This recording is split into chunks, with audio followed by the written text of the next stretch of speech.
Viewers, বাচ্চাগুলাকে দ্বিতীয় টিপের মতো বাড়ি দেওয়া হবে। তো আসেন সবার সাথে শেয়ার করি।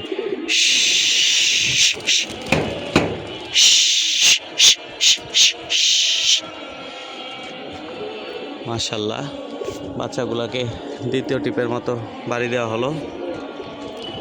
এখানে 16টা আছে, আর আগে টিপে 2টা যে উপরে উঠছে একদম পিনে গাইতে আছে বাচ্চা 2টা। মাশাআল্লাহ, বাচ্চা 2টাকে দ্বিতীয় টিপের মতো বাড়ি দেওয়া হলো, উঠতেছে।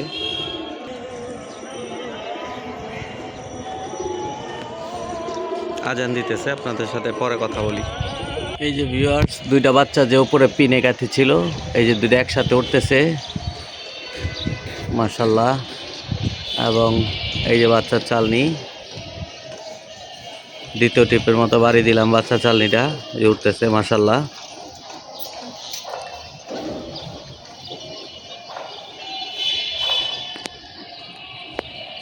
এই টিপে আরও কিছু বাচ্চা বের হচ্ছে দ্বিতীয় ব্যাচের। মাশাআল্লাহ, যাদের বুকিং ছিলেন তারা আগে আগে যোগাযোগ করবেন। হয়তো আর সপ্তাহখানেকের ভিতরে বাচ্চাগুলো আলাদা করে ফেলবো বাবা মার কাছ থেকে। তো যারা এই বাচ্চার জন্য নক দিয়ে রাখছিলেন তারা যোগাযোগ করবেন। সপ্তাহখানেকের ভিতরে বাচ্চাগুলো আলাদা করে ফেলবো। আর এই যে 2 বাচ্চা যে উপরে ছিল, 2 বাচ্চা আস্তে আস্তে নিচে নামতেছে থাক দেখে। অনেক উপরে বাচ্চাগুলো একদম পিন বাইতে ছিল, তখন দেখাই যাইতেছিল না, এখন নিচে নেমে আসছে অনেকগুলোই। মাশাআল্লাহ। এই যে বাচ্চা চালনি, মাশাআল্লাহ। তো যারা যারা বাচ্চার জন্য নক দিয়ে রাখছিলেন সবাই ইনশাআল্লাহ আশা করি দ্রুতই যোগাযোগ করে বাচ্চাগুলো কালেক্ট করার চেষ্টা করবেন।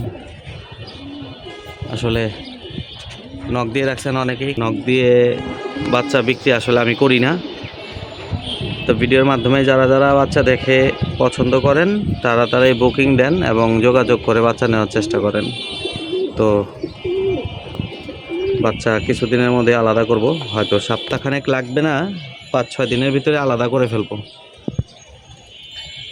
তো সবাই যোগাযোগ করবেন, যোগাযোগ করে বাচ্চাগুলা নিজ দায়িত্বে নেওয়ার চেষ্টা করবেন।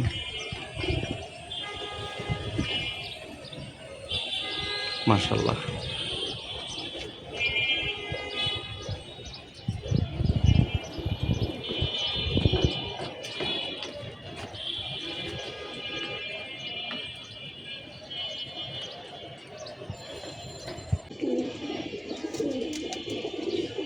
মাশাআল্লাহ,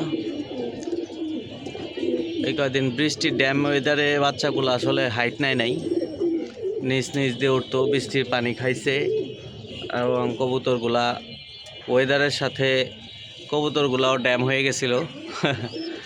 তো মাশাআল্লাহ, কবুতরগুলা আজকে রোদ খাওয়ার পর থেকে মোটামুটি একটু হাইট নিয়ে বাচ্চাগুলা দৌড়ানোর চেষ্টা করতেছে। কবুতরগুলো একটু বৃষ্টিতে আসলে লুজ হয়ে গেছে। তো যাই হোক, কিছু করার নাই, যেটা হওয়ার সেটা হবেই। আমরা যতটাই আসলে চেষ্টা করি না কেন যে কবুতরকে সুস্থ সবল রাখবো, বৃষ্টি এবং বর্ষাকালের ওয়েদারটা এমন একটা ওয়েদার যে আমরা মানুষরাই ড্যাম হয়ে যাই এই ওয়েদারে। বাসা বাড়িও কেমন গুমসায় থাকে ওয়েদারে, কোনো আর কি আর্দ্রতা না থাকার কারণে মানুষ, বাড়ি, কবুতর সব কিছুই ড্যামেজ হয়ে যায়। তো মাশাআল্লাহ, আশা করি 2-1 দিন এরকম রোদ থাকলে কবুতরগুলো আবার চঞ্চলতা ফিরে পাবে, আবার কবুতরের গায়ে ওই স্পিড চলে আসবে ইনশাআল্লাহ।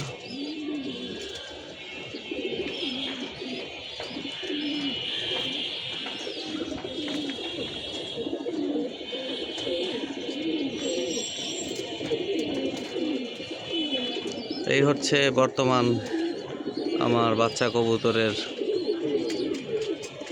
আপডেট।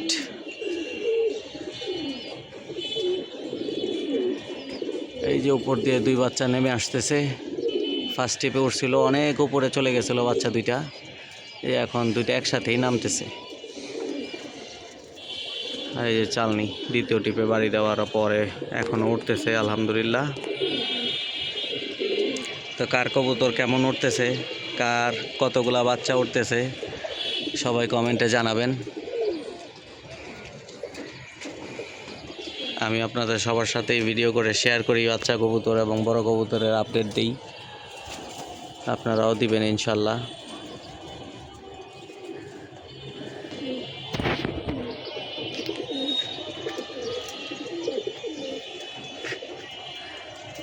মাশাল্লাহ।